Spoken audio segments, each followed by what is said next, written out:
secret, le podcast où, au cœur du silence et du désert, nous apprenons à écouter la voix de Dieu et à grandir dans l'invisible. Prends une grande respiration, installe-toi confortablement et viens, on entre ensemble dans le secret. Hello toi, je suis tellement heureuse de partager ce moment avec toi. Aujourd'hui, on va parler d'un sujet profond, parfois inconfortable, le silence de Dieu. Tu sais, ces moments où tu pries, tu cherches, tu cries même parfois, et pourtant tu n'entends rien. Si tu es dans cette saison-là, j'aimerais te dire que ce silence n'est pas un abandon. Dans cet épisode, on va explorer ensemble ce que ce silence peut signifier et comment, plutôt que de nous rejeter, Dieu nous invite à grandir d'une manière nouvelle dans l'invisible. Alors déjà, parlons franchement. Le silence de Dieu, c'est pas quelque chose de nouveau. C'est quelque chose que même les héros de la Bible ont expérimenté.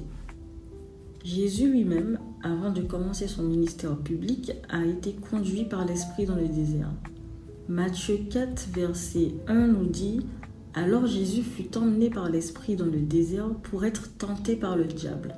40 jours, seul dans le silence.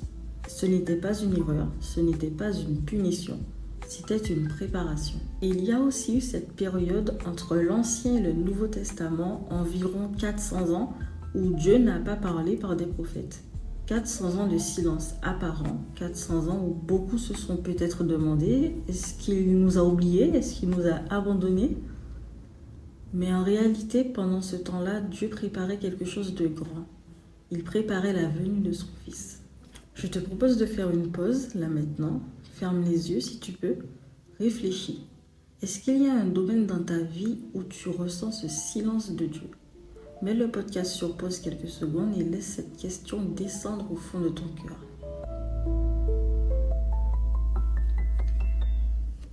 Peut-être que tu vis ce silence aujourd'hui. Peut-être que c'est douloureux, mais ce silence n'est pas vide. Souvent, il est rempli d'un travail invisible que Dieu fait en nous. Dans Deutéronome 8, verset 2, Moïse rappelle au peuple « Souviens-toi de tout le chemin que l'Éternel ton Dieu t'a fait faire pendant ces 40 années dans le désert, afin de t'humilier et de t'éprouver, pour savoir ce qui était dans ton cœur. » Le désert révèle, le silence creuse. Tu sais, moi aussi j'ai traversé un désert. À un moment de ma vie, tout a basculé brutalement. Je me suis retrouvée seule avec mon petit garçon. Du jour au lendemain, j'ai perdu mes repères, mes sécurités. Et le pire, c'est que je n'entendais plus Dieu comme avant. Je priais, je pleurais souvent, mais le ciel me semblait fermé. Et ce désert ne touchait pas seulement ma relation avec Dieu. Depuis longtemps, ma relation avec ma maman s'était effritée. Elle était devenue sèche, distante. Ce désert-là, je pensais qu'il était définitif, parce que ça durait déjà depuis quelques années. Et je pensais que tout était perdu, que notre relation n'allait jamais redevenir comme avant. Mais ce que je ne savais pas encore, c'est que Dieu, dans son silence apparent, préparait une restauration. Quand je suis tombée enceinte, notre relation était encore tendue, mais nous avons commencé à reprendre un peu de lien. Mais quelques mois plus tard, alors que j'étais au plus mal, c'est elle qui a traversé l'océan pour venir m'apporter tout l'amour et le soutien dont j'avais désespérément besoin. À ce moment-là, j'ai compris que même dans son silence, Dieu œuvrait, qu'il avait déjà tout prévu, qu'il était resté fidèle même quand je ne voyais rien. Et toi, y a-t-il une relation, une situation dans ta vie qui ressemble à un désert ?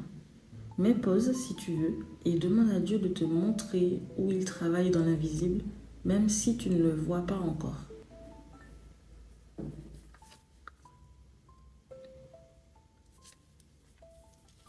Le silence de Dieu n'est pas un abandon, c'est souvent une invitation. Une invitation à nous rapprocher de lui autrement, à lui faire confiance, même quand nos émotions nous lâchent, à grandir dans l'invisible. Souviens-toi de ce que dit Lamentation 3, versets 25 et 26. « L'Éternel est bon pour celui qui espère en lui, pour l'âme qui le cherche.